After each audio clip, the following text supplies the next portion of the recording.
تعالوا النهارده بقى من تجهيزات تفريزات رمضان هنعمل البسله بالجزر وهنعمل الفاصوليا. طبعا الخضار اليومين دول رخيص بالنسبه لايام رمضان، والتفريزات دي هتنفعنا وهتسيب لنا وقت ومساحه كبيره للعباده وهتسهل علينا الصيام كتير. معانا هنا فاصوليا خضراء، جبتها غسلتها كويس الاول قبل ما اقطع اي خضار، بغسله كويس جدا مره واثنين وثلاثه، وبعد كده بقطع العناقيد اللي في الاول وفي الاخر وبقطعها بالشكل ده. دي الفاصوليا الخضراء هنفرزها بقى بطريقه تحافظ على كل العناصر الغذائيه اللي فيها وتفضل طريه كانها صبحه، وفي نفس الوقت ما تبقاش مجلده معانا، سواء هي او البسله. طبعا البسله من الخضار اللي بيعشقوا كتير. معانا هنا بسله بالجزر برضو، جبتها وفصصتها الاول وبعد كده غسلتها لان دي من الحاجات اللي مش بتتقطع، فغسلتها بقى كويس. ومعانا هنا بقى الجزر الفريش، شايفين الالوان، شايفين الجمال، شايفين الخضار. تعالوا بينا بقى نفرزهم الاتنين مع بعض بطريقه مش تاخد معانا 5 دقايق في التفريز.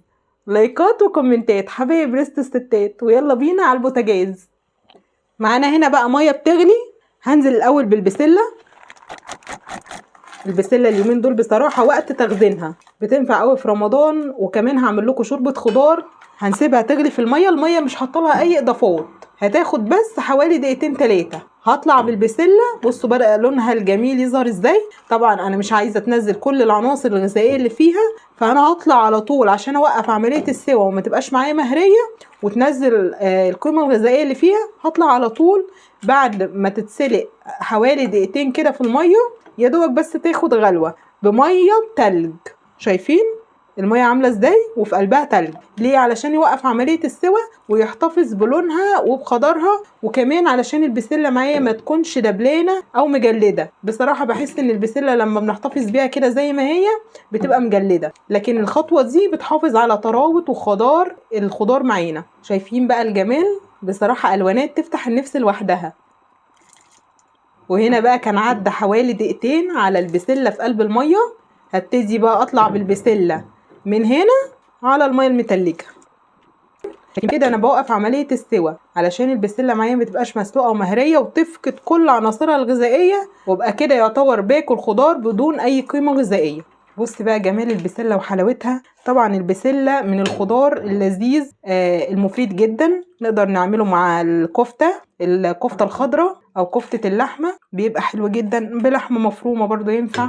طبعا ينفع يتعمل تورلي مع الخضار المشكل في لحمه مثلا ولا حاجه، لحمه ببصل برضو بيبقى حلو جدا. هصفي بقى بقيه الكميه وارجع لكم تاني علشان نعمل فاصوليا مع بعض. بصوا بقى الخضار عامل ازاي. دي قطعه تلج زي ما قلت لكم، ميه ساقعه بتلج. بصوا لون البسله عامل ازاي. هنصفي بقيه البسله ونرجع تاني. اتمنى كل اللي معانا يحط اللايك ويعمل اشتراك في القناه. في نفس الميه اللي عملنا فيها البسله هنعمل فيها الفاصوليا بنفس الطريقه. بصي بقى الفاصوليا وجمالها وخضرها. بنتعب شويه قبل رمضان في التجهيزات والتحضيرات، لكن بصراحه يا جماعه بتنفعنا كتير جدا قوي في وقت الصيام وقت رمضان، علشان طبعا بنبقى عايزين ناخد حقنا في العباده ونبقاش تعبانين من الصيام، فبنضطر ان احنا نعمل التجهيزات دي. مش فراغ مننا ولا مثلا زياده عن الحاجه، لا، دي عمليه كده تنظيميه بتسهل علينا يوم رمضان او الشهر الكريم. طبعا كلنا بنبقى مبسوطين جدا واحنا بنعملها، وطبعا حاجه موفره بتوفر علينا وقت ومجهود كبير. بصي بقى الفاصوليا نفس خطوات البسله بالظبط. هوريكي برضو طريقه تانية لو انت حابه تفرزي بيها لو مش عاجباكي الطريقه دي، لكن بصراحه الطريقه دي متعودين عليها كلنا. برضو تاخد كده غلوتين حوالي دقيقتين، وبعد كده نطلعها. برضو معانا هنا ميه بتلج، اهم حاجه تبقي مجهزه تلج عندك علشان الخطوه دي. بصي بقى جمال وخضار الفاصوليا بدا يظهر ازاي. اهم حاجه تغسلي خضارك كويس جدا وتبقي كده منقياها صبحه.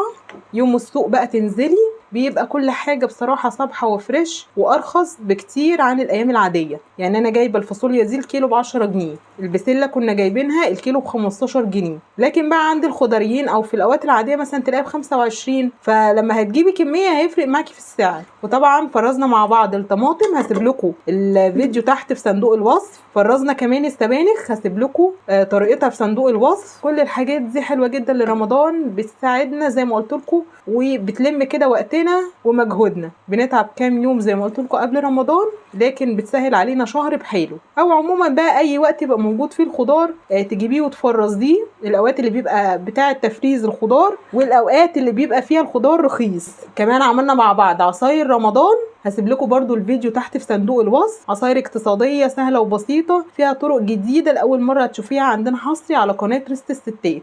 وما نسيناش طبعا السحور ولوازم السحور. عملنا طريقه الفول وازاي تخزنيه طول شهر رمضان، هسيب لكم برضو الفيديو تحت في صندوق الوصف. وطريقه الزبادي والجبنه، طبعا لوازم سحور رمضان. كل سنه وانتم طيبين، ربنا يعود علينا وعليكم الايام بخير. شايفين بقى الفاصوليا وجمالها. اتمنى كل اللي معانا يحط اللايك ويعمل اشتراك في القناه. وشكرا لكل حبايبنا اللي بيدعمونا بكومنتات حلوه كده زيكم، بترفع بصراحه من نفسيتنا ومن معنويتنا، وبتساعدنا ان احنا نجتهد اكتر واكتر في القناه عشان تكبر بيكم. وهنا بقى زي ما انتم شايفين، بعد ما كانت خدت معانا حوالي دقيقتين على النار، هبدا بقى اطلعها على التلج او الميه بتلج علشان توقف عمليه السليق بتاعتها. الصدمه دي بتخليها تحتفظ بخضرها وبكل العناصر والفوائد اللي فيها. وطبعا ممكن واحنا مثلا البسله، هي عندنا الفاصوليا سوري عندنا ب10 جنيه، البسله برضو ب15 جنيه. ممكن نعمل حساب مثلا حد ما عندوش مثلا دي فريزر او مش عارف يخزن، نعمل حسابه في كيسين صدقه لينا ولاولادنا، يعني بتزيد طبعا الخير في البيت. فدي خطوه كده حبيت انوه عنها، اتمنى كلنا نستفاد منها وربنا يجعله في ميزان حسناتنا جميعا. بصوا بقى، يعتبر الفاصوليا والبسله خزناهم مع بعض في وقت واحد، ما خدناش 5 دقايق، وكنا مفرزين احلى شويه خضار. طبعا انضف من الشركات، ما نعرفش عاملينها بأني طريقه، مش مضمونه في الغسيل ولا مضمونه في التفريز والحفظ. احنا كده ضامنين خضارنا الحمد لله ان هو صحي، معمول بطريقه نظيفه، محافظين على خضاره، هيتجمد مره واحده. بنطلع كيس الخضار زي ما هو، يا دوبك نسقطه على طول على الصلصه اللي هنعملها فيها، تكون سخنه جدا وبتلجها نروح حاطين كيس الخضار. ما ينفعش ان احنا نسيبه يفك عشان ده غلط. بتفك منه كل العناصر الغذائيه، وبنلاقيه كده دبلان ومش مستحب. غير ما بتنزلوه على حاجه سخنه بصراحه بيبقى افضل، على شوربه بقى، على صلصه، زي ما تحبي. بعد بقى ما صفينا الخضار من التلج كويس جدا، تعالوا بينا علشان نكيسه، ودي اخر مرحله من مرحله تفريز الخضار. يلا بينا بقى نشوف هنكيسه ازاي مع بعض، وازاي نقدر نحافظ على خضاره بطريقه قفله الكيس. دي اهم خطوه اكتر من الخطوات اللي فاتت، ان احنا نعرف ازاي هنقفل الكيس بتاعنا ونحافظ على الخضار بتاعنا جوه الفريزر. يلا بينا نشوف الطريقه. اتمنى كل اللي معانا يحط اللايك ويشترك في القناه. طبعا هنشيل الخضار بتاعنا كده في اكياس بقى تخزين، او في الاطباق الفويل، او في علب تلاجة المتاح عندك. انا هنا بشيل في الاكياس بتاعه التخزين اللي بتتباع في السوبر ماركت. بنشيل الكميه اللي احنا عايزينها. طبعا زي ما انتم شايفين الخضار محتفظ بقوامه بلونه، وده يدل ان هو اتفرز صح. طالما محتفظ بقوامه ولونه، مش طري معاكي كده ودبلان، واللون زي ما انتم شايفين رائع. يا دوبك بتسبكي الصلصه بتاعتك وتنزلي بكيس الفاصوليا. شايفين بقى ما شاء الله. بصي بقى، اهم حاجه هقولك هنقفلها ازاي. هنعبي بقيه كل كميه الخضار وارجع اقولك هنقفل الاكياس ونحتفظ بيها ازاي في الفريزر. بعد بقى ما عبينا كل كميه الخضار، تعالوا بينا بقى نقفلها مع بعض. بمسك الكيس كده، اطلع منه اي هواء بالشكل ده، وايدي زنقه تحت ان ما يدخلش هواء. افضل زنقه كده واروح رابطه، مربطش جامد بقى، اربط كده على الهواء واروح شاده لفوق. بصوا، اصبح ما عنديش اي هواء في الكيس. وابدا بقى افرد الخضار بتاعي علشان لما يطلع اولا ما ياخدش مساحه في الفريزر، وعلشان لما يطلع على طول يفك معايا في الصلصه. بصوا بالراحه كده. بصوا شايفين مفيش اي هواء، لان الهواء ده هيعمل لي بخار ماء جوه وهيعمل لي تلج. التلج هيبوظ الخضار، هيخليه كده طعمه تفريز، مش طعمه زي الصبح. لا، بصوا الكيس معايا بقى عامل ازاي، ولا ياخد مني مساحه ولا ياخد مني وقت في اما يجي يفك في الصلصه. او بالشكل كده، شايفين مفيش اي هواء جوه الكيس. هكذا برضو الفاصوليا نفس الطريقه. خرج كده اي هوا. ودي طريقه اي قفل اي كيس هحطه في الفريزر. اخرج الهوا اهم حاجه بالشكل ده. شايفين اهو خرجت كل الهوا. ممكن بقى تعملوها بشاليمو. الناس اللي مش عارفه تعمل الخطوه دي ومش متمكنه منها تحط شاليمو جوه الكيس وتبتدي تشفط الهوا، وبعد كده تقفل الكيس. بصوا هيبقى معانا بالشكل ده.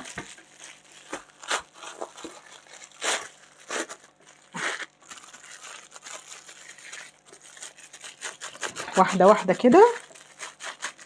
طبعا لو انت عايزه تحطيه بالشكل ده ويبقى متجمد معاكي مفيش مشكله، بس انا علشان زي ما قلت لكم ما يبقاش مكتل كده.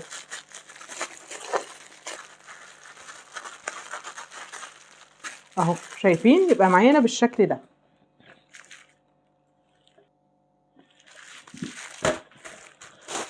كيس بسله تاني اهو.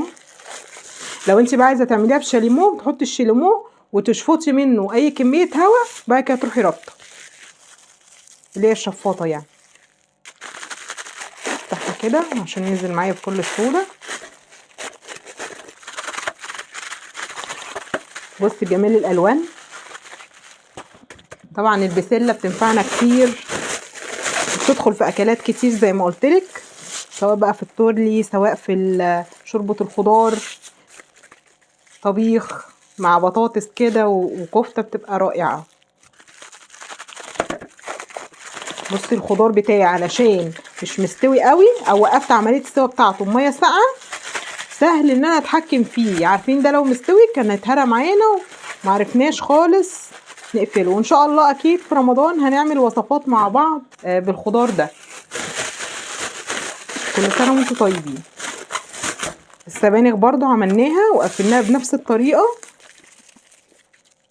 بجد التفريزات دي بتسهل علينا يومنا وما بتاخدش وقت ولا مجهود. يوم كده بيبقى ضايع للتفريزات، بس بصراحه بتوفر علينا مجهود شهر كامل. بجد التفريزات دي بتنفع الستات اللي بتشتغل يوم الشغل بقى مع يوم الصيام. بنبقى محتاجين حاجه سهله وبسيطه. يا دوبك هتعملي الصلصه بتاعتك، وانا سايبه لكم طريقه برضو تفريز صلصه الخضار، هسيبها لكم ان شاء الله تحت في صندوق الوصف. هتطلعي كيس الصلصه مع كيس الخضار، معاكي بقى شوربتك اللحمه او الفراخ بتاعتك. يا دوبك مش هياخد معاكي ربع ساعه الفطار ويبقى جاهز. وبتبقي بقى خلاص مش شاغله دماغك انا هعمل ايه او هقوم امتى او هجهز ايه. خلاص بتطلعي الخضار بتاعك على طول تسقسيه وبيبقى الفطار على طول جاهز. وزي ما قلتلك اي لحمه تعمليها او شوربه فراخ او كده، احتفظي بكيس او كيسين في الفريزر، بحيث ان انت يوم ما هتعملي لحمه او فراخ او الميزانيه ما تسمحش تروحي حاطه الشوربه بتاعتهم على الخضار. بيديكي نكهه اللحمه وفايدتها، وفي نفس الوقت بتبقي اقتصدتي يومك وعملتي اكله برضو لذيذه مفيده وموفره. بص بقى جمال الخضار بتاعنا. بص طريقه كمان تقفيل الخضار، تخيلوا الكميه كانت واضحه قدامنا قد ايه. بص تاخد معاكي اي مكان في الفريزر. شايفه تحطيهم كده في الفريزر اهو زي ما قلت لك، جنب رصه سبانخ ورصه قلقاس، ويبقى معاكي كده خضار الشهر كله. مش هتحتاجي تشتري حاجه من بره. شايفين بقى، شايفين جمال الالوان سبحان الله. شايفين